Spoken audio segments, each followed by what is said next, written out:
Hello, welcome to the Conquering Halo podcast. I'm your host, Nicholas Gagnier, and today I have a very special guest, Kyle Moriarty. Kyle Moriarty is 37 years old. He's married to a beautiful wife, Ashley, coming up on 10 years. He has two boys, Logan and Cooper. He was raised by his parents, Terry and Cindy Moriarty. He also has two older brothers, Nick and Sean. He graduated from Apponequet Regional High School in 2003 and later went into the Marine Corps in 2006. He was honorably discharged in 2009, deploying twice, once to Ramadi, Iraq in 2006, and on a medfloat in 2007 with 3rd Battalion, 8th Marines. When he was discharged, he worked in the private security sector in Las Vegas, but ultimately returned home to Massachusetts in 2012. He has been working in the Department of Corrections till this present day. Thank you so much for coming on, Kyle. How are you? I'm good, Nick. How are you doing today? I'm doing fantastic. I reached out to you a few weeks ago with the 20th year anniversary coming up on the Iraq War. I wanted to speak with a former veteran, a former soldier to, remember it a little bit, discuss some things about it. I know it's not the easiest of subjects talking about war, so I truly appreciate you sharing some of your experiences with the audience. Let's start with, why did you want to be a Marine? When I did think about joining the service in the time of war, I kind of knew in the back of my head, I was never the brightest kid growing up. I was never a great test taker, so I knew, I wouldn't score very high on the ASVAB test. And the ASVAB test is an entry level test that every person takes when they go into the military to kind of determine um, how smart they are and what type of jobs would measure up to their type of intelligence. Um, and I knew I wouldn't score high on that, so I knew that I would probably be slated for infantry. So I decided, if I'm going to go to in the military and I'm going to go to war, what better service to do would be the Marine Corps, the most, in my opinion, the most decorated branch of service for winning battles and um, just being the most prepared for any situation. Awesome. So when you finished boot camp and then you got your first, I guess, the first orders to leave the country, what was that feeling like to finally hear, oh, you are going to war now, sir? You are going to war. You are going to Iraq. We're shipping you off next week. What was that feeling like, and how did you um, tell your family and friends? The Marine Corps gives you about 10 days of leave after you get out of boot camp, and after that you go to. My job was I was a machine gunner, and the number for that is 0331. I was a machine gunner, infantry machine gunner. So they send you off to SOI, which is the School of Infantry, and there you take your. Can either be an 0311, 0331, 0341, or 0351. An 0311 is an infantryman, a basic rifleman. A 31 is a machine gunner. A 41 is a mortarman, and a 51 is anti-tank. After school, I was 0331, and I went immediately to my unit, 3rd Battalion, 8th Marines, where I spent approximately 3 years with them and doing two tours. Um, when I did get to my unit, it was very colorful, so to speak. When I first got there, uh, the Marine Corps back before the country got soft, there was still hazing. There was still, you need to prove yourself to your unit. When I first got there, we went in front of the barracks, and a new Marine was duct taped in between two mattresses, and he was thrown off the second floor. It was it was insane coming from the SOI and then going straight to that. It's 12 o'clock, 1 o'clock in the afternoon. We traveled from Camp Geiger to Camp Lejeune, which was probably a 10-minute bus ride. Getting off the bus, and that's the first thing you see when you get to your unit. It was insane. So that was like a welcome to shit. You know. So and I I went to my unit. I got to my unit, and as soon as I got to my unit, I was introduced to my team leader, he was actually picking someone up at the airport at the time because we were coming off a leave, and his name was Rick James. His name was Richard Rick Zachary James, James. bitch. Exactly. That was my first inclination. So I got, Lance Corporal James is your team leader. I'm like, oh, cool. And I learned his name was Rick James. I'm like, oh, my name's Rick James, bitch. I was like, that's awesome, man. Like everything's so cool, you know. And approximately, let's see when I get to the fleet. I get to the fleet in November of 2005, and then we deployed in March 2006. So as soon as we came off Christmas leave, we started training for Ramadi, Iraq. Um, and we went to 29 Palms, California, which was a base out in 29 Palms, California. That's the name of the city or town. It was abandoned back in the 50s by the Army that says it was inhabitable. So the Marine Corps and all the brilliance was like, yeah, we'll take that and we'll just train Marines to go overseas. You know, we'll use it, no problem. We'll take that. So that's where we trained for approximately a month. And it all comes full circle as far as 29 Palms is concerned. We'll get into that. But we trained for that in March 2006. I went on my first deployment to Ramadi, Iraq.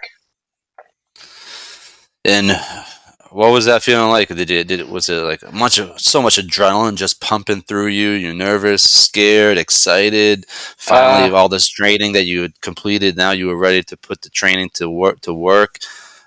Where was your mind at? it was everywhere, to be honest with you. It was excitement. It was being scared. Um,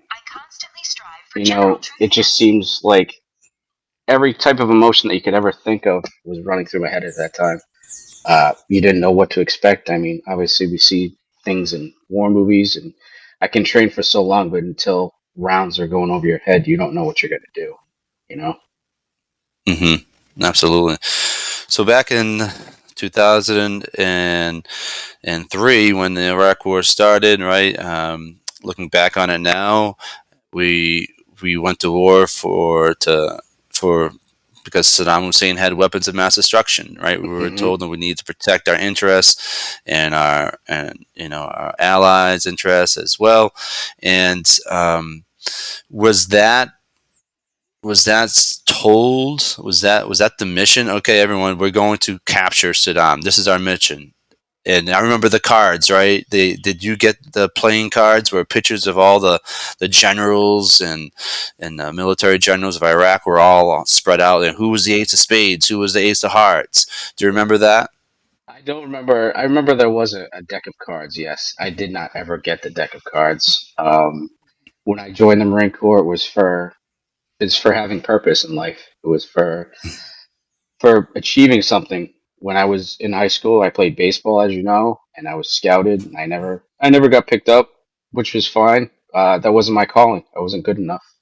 So I was having a couple dead end jobs, working in Sears, and I worked with my father for pretty much my whole adolescent life in this electrical business. But I really wanted to achieve something, and and the Marine Corps kind of seemed like that's the way it was. For it being so surreal. And I remember when I did see the towers, the airplanes going to the towers. I was in Mrs. Haskins' choir class, and we went up to her math class, and because it was a huge deal, a plane hit the tower, and then approximately a little while later, I actually witnessed the second plane going into the second tower, and I don't, I remember not grasping the full concept of what was happening at that time because I was still 17 at the time, about to be 18, yeah, 17 at the time. So there was still, I just didn't grasp the concept of what actually was taking place at that time, you know? Right. I think everyone remembers where they were that particular day on 9/11. Right. I mean, it's just something that you never forget. Much like our parents' generation with the JFK assassination, you remember exactly where you were, or when Right. you saw the video of JFK being assassinated. 9/11 for our generation is just one of those days where you know I remember it vividly. Right, I was also at school. I was in college at Bristol Community College, and the teacher walked in and said a plane hit a tower, and then we continued class. We had a break, and then for whatever reason, it was a Yeah. long class. We had a break, and she came back in and she told us again about another plane that hit a tower. So then at that point, right, they canceled school. Like everyone got to Yeah. go home. So I remember leaving the classroom, and I'm seeing like all these security guards, sprinting around the campus, like were about to be attacked on campus. I'm like, what? Right. So I ended up going to the cafeteria just because I knew there was a television there, and I watched for a little bit Right. before I left. Yeah, that was a shock event that changed the world. Unfortunately, whenever there are shock events, it seems like it does change the world for the worse, and that was one that was. I would suppose the main catalyst to get us into Iraq as well, because there was a lot of hunger in that administration for us to get into Iraq, not necessarily Afghanistan.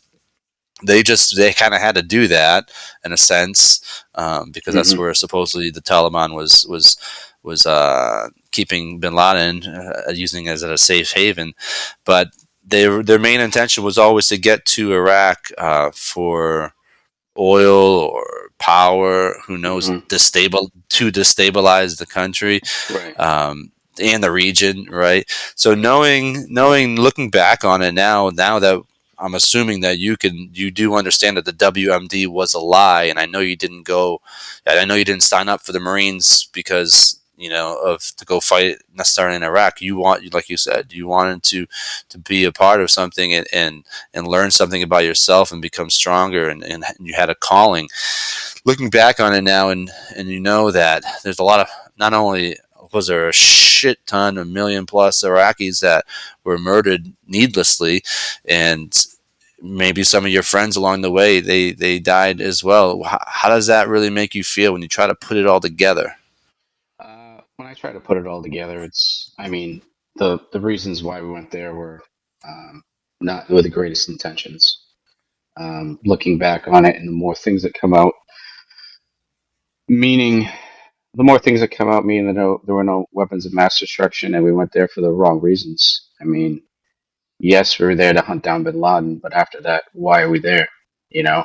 Um, but looking back and seeing what I know now, would I still join the Marine Corps? 100% yes. 100%. I wasn't there fighting the government's war. I was there to look after my brothers. I was there to make sure that they came home in one piece. I was there um, to form that bond with somebody, to be that crutch, or to be that person that, watched over somebody, And not all of it was, us just needlessly killing Iraqis. We were trying to, like, we'd go on patrol, a typical patrol for us. I was in the truck. I was in the trucks because I was a machine gunner, but we'd follow them on foot patrols because we would constantly take sniper fire. We'd constantly take fire from what is now known as ISIS. If you look, my battalion was there during the Battle of Ramadi. We've had we had Laura Logan from Time Magazine uh, embedded in our platoon, reporting on us and our patrols and our efforts to make peace. We had numerous reports by CNN, CBC, constantly about the Battle of Ramadi. It was one of the most deadliest battles in the Iraqi war. Um, Probably about 4 months into our deployment, 3 months into our deployment, we were almost deemed inactive. We were almost deemed incapable of performing our duties because we were taking so many casualties and so many killed in action. Um, I believe there were approximately 12 people, 13 Marines that were killed when we were over there. We had four, April 2nd, 2006. Four of our Marines in one of our platoons in Kilo Company were killed an IED. They rolled over an IED in their vehicle, and they were all blown up and killed. It's very tough to look back, and it's very tough for me as far as anniversary dates go, because it's 17 years from the date, but I can still go back to that day, and I can still smell the air, and I can still come back, and I can still go through those emotions. And it's tough for people to realize that, and it's tough for people to comprehend that. But like, you had Jackie Bruno on the podcast, and her talking about her experiences make complete sense to me, and I feel for her, and it's very tough for people to understand that. And it's just, whenever people talk about that type of stuff, and people are like, just get over it, and it's fine, it happened so long ago. Well, you weren't there, and you don't know how I feel, and you don't know how that's affected me. So it's better to just try to understand people, and if they're willing to talk to you about it, or like I encourage all my vet friends to talk to me, or to anybody for that chance, it's better to talk to somebody about that than not and keep it bottled inside. But coming back to Ramadi, it's I would I would just say that for our typical patrols, we go on patrol. I'd be in a truck squad, so we'd walk with the patrol. They go house to house. They'd sit down and they'd meet with the sheiks of the town, ask them what they need, ask them what they want, ask them how their town is doing. We ran patrols mostly out of the government center or Camp Ramadi itself. We had a couple of cops, which are combat outposts, which basically you go into a building and you take the building and you run operations out of it. You run posts out of it. They're platoon size, so you have rotations out every. I think we're having rotations every week, so you'd spend a week there, run post, go back to Camp Ramadi, run patrols, and go back to the government center, run posts. It was very. We didn't get many days off for our 6 months. That's why the Marine Corps has a significantly less deployment than any other services because the Marine Corps gets in, gets shit done, and gets out. They don't screw Hmm. around with going back on leave and then coming back. It's just in and out, and you work your ass off, and that's just the way that it is. They're Now, very. how do you sleep at when you're at war? Like everyone, all right, all right, now it's your turn to go to bed. But like, how can you physically sleep? I mean, They how have does that work? Camp Ramadi. We had Quonset huts, so you'd have collapsible, almost like camping racks. You know, the government Hmm. center. They did scrounge up like twin size beds. They'd have. I mean, it was Iraq, but there was twin size beds that they brought in. Um, in the COP, like in OP, it was called OP Horia. Um, you'd have racks. You'd have the fold out tents. But if you went on a night raid or if you went on a night patrol, sleep on the floor, man. That's it. Hmm. Get comfortable and sleep. Hmm. If not, you're staying up the whole night. And there was times where we went on patrol, and it's time for you to sleep. And I fell asleep a couple times standing up because I was just exhausted. Going on foot patrol as a machine gunner, I would patrol with my M240 Golf, which is a machine gun that shoots 7.62 rounds. I'd have that, which is roughly 30 pounds. So you'd be carrying that. I'd have my pistol on my hip, and then I'd have to carry a Sally pack, which is a oversized backpack, which can carry all your gear. That's what we hump with, or that's what we hike with for conditioning. I'd have roughly 700 to 1,000 rounds in my pack. I'd have my M16, everything. So my pack would be about 100 pounds roughly. So when we didn't really patrol, we didn't walk during patrol. We ran because there was a huge insurgency. And I encourage you and your viewers to look after this. History Channel has done numerous shows on it. There was a strong population of Navy SEALs in the area when the Battle of Ramadi was going on. Like Chris Kyle was there, Jocko Willick was there. Um, who else? David Marcus Lut- Goggins. Marcus Luttrell was there. I don't believe David Goggins was there, but David Goggins is a great man.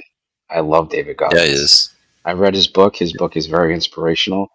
I try to use his words every day in everyday life and kind of take life by the balls and just try to achieve everything to the most every day and do your best, and stop whining and just get shit done. And but it was just a crazy time in Iraq. It was one of the key points. We could not let them take that city, meaning ISIS. We know that was ISIS now, but it's just a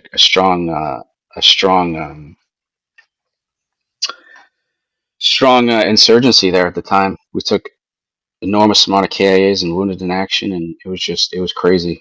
The perfect example. We were sitting on post. It was post Bravo, but it was a main avenue coming down to the government center. It was which used to be the Silk Road back in the day. Um, it was Highway 295. We call it 295, and we'd have that post, and the enemies would just constantly just shoot mortars. They never really got any type of readings or anything for dialing them in, so to speak. But whenever you hear mortars and you hear a whistle coming down, and you're on post, you got sandbags around, but There's nothing you can do, and you just Mm. made peace with it. If it hits us, it hits us. If not, not, dude. It's just the amount of the morality that you feel is just incredible. Like you go into a firefight, you can never be scared to die. There was not that. You could be scared. You can have the awareness that I may die today, but that can never change your approach of I'm not going to do that, or I'm not going to run out from cover and go to get my fellow brother if he's knocked down, or we're not going to take this street and lay down cover fire to protect the platoon coming across that's getting shot at by sniper fire. You can't do that. You just can't. You just gotta be in the moment. You gotta do your job, as Bill Belichick would say. But you just have to do it. You can't have that fear. You're gonna put yourself, or you're gonna put others in situations that will not have a great outcome. Mm. I can remember. Yeah, I'd I, imagine. yeah, I can remember many times. I mean, I can tell you the first time I was ever shot at. I tell you when we first went to Ramadi, we're in a staging area and we're ripping with another company. Ripping was transfer. So another battalion, their higher ups, their team leaders, squad leaders, company commanders, they would go to the battalion that's already there, get all the past information, all that good stuff, and get debriefed on what to do in the AO. And the first night we were in Ramadi, all our team leaders, squad leaders, platoon leaders, everybody had to go to the government center because there was an enormous firefight, and the other battalion couldn't handle it. So they had to call QRF, which is a quick reaction force, and everybody, all the higher ups from my company had to go, and it was a 5 or 6 hour firefight. The first before we even got there because they knew we were changing over. So they thought they were going to get us when we were weak, but they just got this just onslaught of just firepowers. It was insane. 5 6 hours. I can't imagine going It's fighting insane. and for that long period of time. And I'm sure when you're in the midst of it, does it seem like it just goes like a blink of an eye, or does it seem like it lasts forever? It seems like, well, the first time I was ever shot at, I was in my truck. I was in my turret, and I can remember my platoon sergeant, my staff sergeant was in there, and I start hearing tink, tink, tink, tink, tink, tink, tink off my turret. I'm like, what the hell is that? So I spin my turret, and there's two Iraqi fighters there, and they took shots, and they were running behind a wall. So my staff sergeant, who was in 0330, was, and I was just in shock. To be honest with you, I didn't know what to do. I kind of not froze, but I was just like, what the hell? So they ran behind the wall. I'm like, oh, they're gone. So my platoon sergeant was just like, shoot back, shoot back. What the fuck are you doing? So I shot back, and I had my 50 cal at the time, and I had slap rounds. And slap rounds have a projectile, a metal projectile that's approximately 2 inches long at the tip that just penetrate walls, barriers, stuff like that. And those threats were ultimately eliminated, so to speak.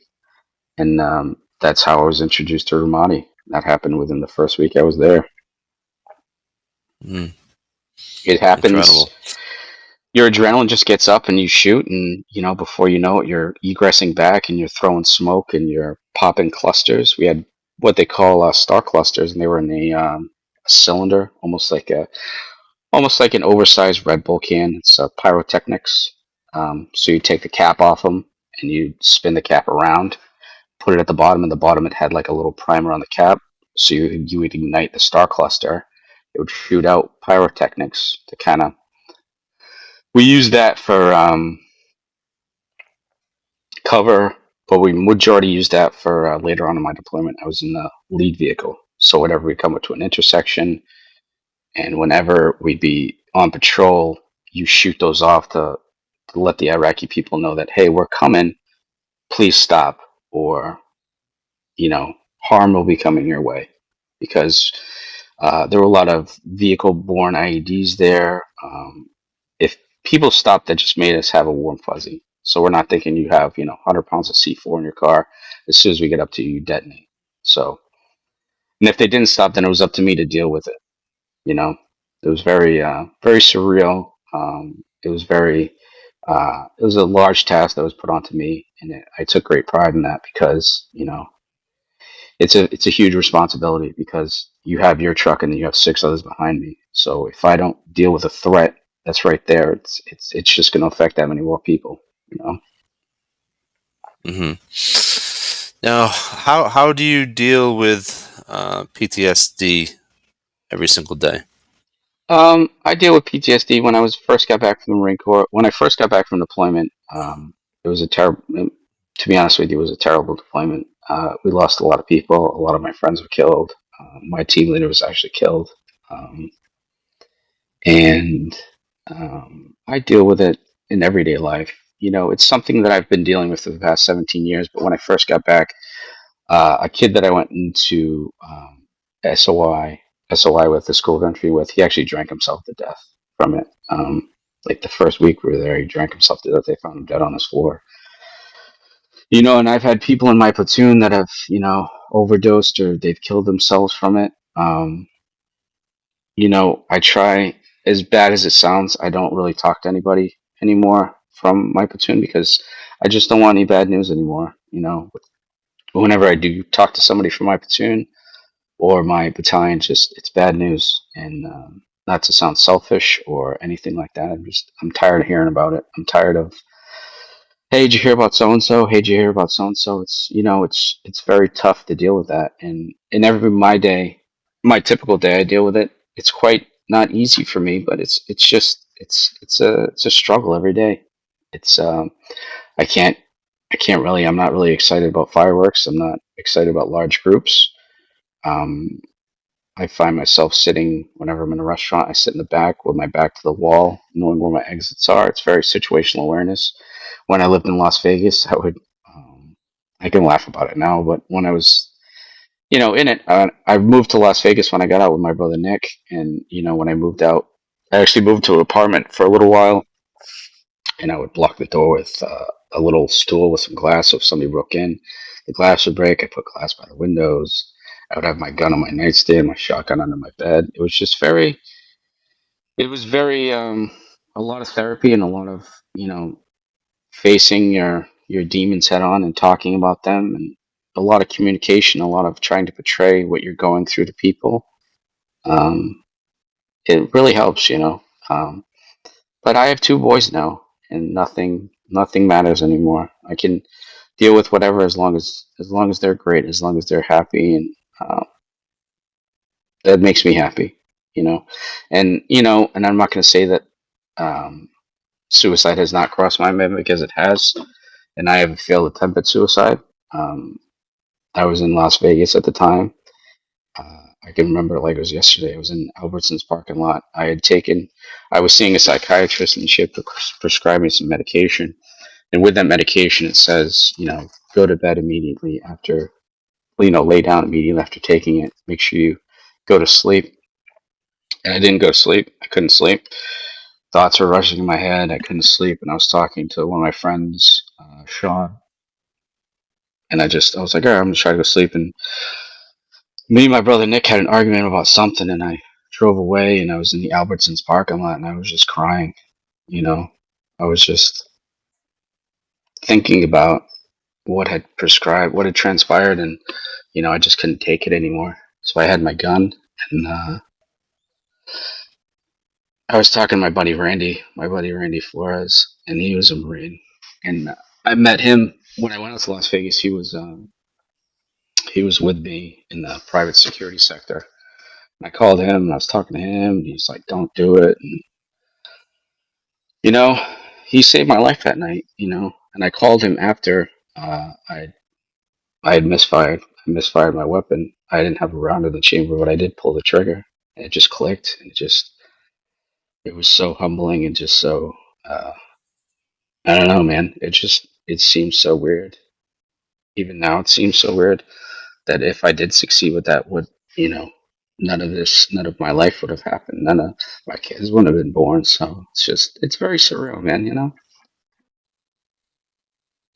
Yeah, yeah, absolutely. Thank you for sharing um, some difficult experiences with our audience. I can't even imagine living through that and going through that and carrying all that weight with you, and knowing that your brothers that you served with and you fought beside, and that connection and brotherhood that you have, that you learn about their demise and their deaths, and along the way, and you question everything, and I can completely understand how you don't want to hear about it anymore, because if it's always just negative news or coming from people that you love and you fought beside, and you never hear that positive story, Yeah. it's got to be very difficult. And f- again, thank you for sharing all of that. And I know listen, I'm super glad that nothing fucking like that happened, and you are here to this day, because I've always known you as a great person, and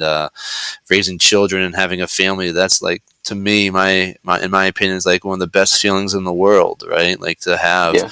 someone with you and share this life and teach them and watch them grow, and like, because when we were kids, we were just, young kids having fun, and Yeah. playing baseball and playing sports, and that's what life was supposed to be, right? And we Yeah. Not a care in experienced the that, world. and not a care in the world, no responsibilities, and to see it from our angle, now that we are parents, like, that's also a great feeling, because like these kids, they don't know how lucky they have it, or Hmm. how easy they have it sometimes, and Yeah. we had it easy as we were kids too. Obviously, a different generation now, going back Yeah. 20, 30 years of when we were growing up playing down at the baseball field to what our kids play now. Look at Little Fenway, right? We didn't have Little Fenway Yeah. when we were growing up, and I kind of wish we did, because maybe I would have cared about baseball a little bit more if I did. Yeah. Like I would have wanted to be there all the time.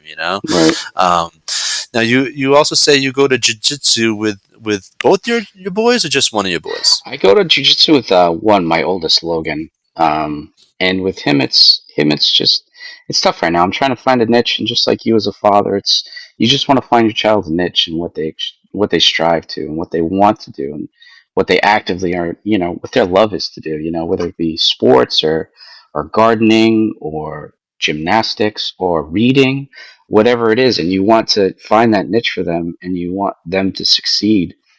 So I'd say about a month ago now, been about a month of classes. I brought Logan to jujitsu at Lozon MMA, and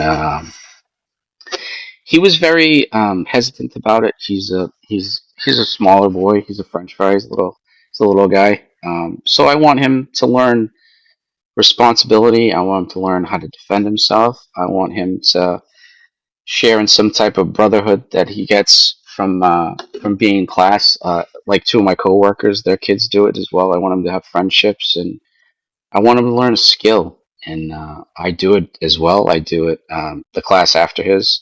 So sometimes he stays and watches my class. He watches me do it, and sometimes my wife Ashley comes and she picks him up because he's got homework to do, and life still Hmm. goes on, and and it's tough to have a 6 year old stay in the gym and do his homework by himself and eat at the gym, twice a week. It's tough. So I try to understand that as well.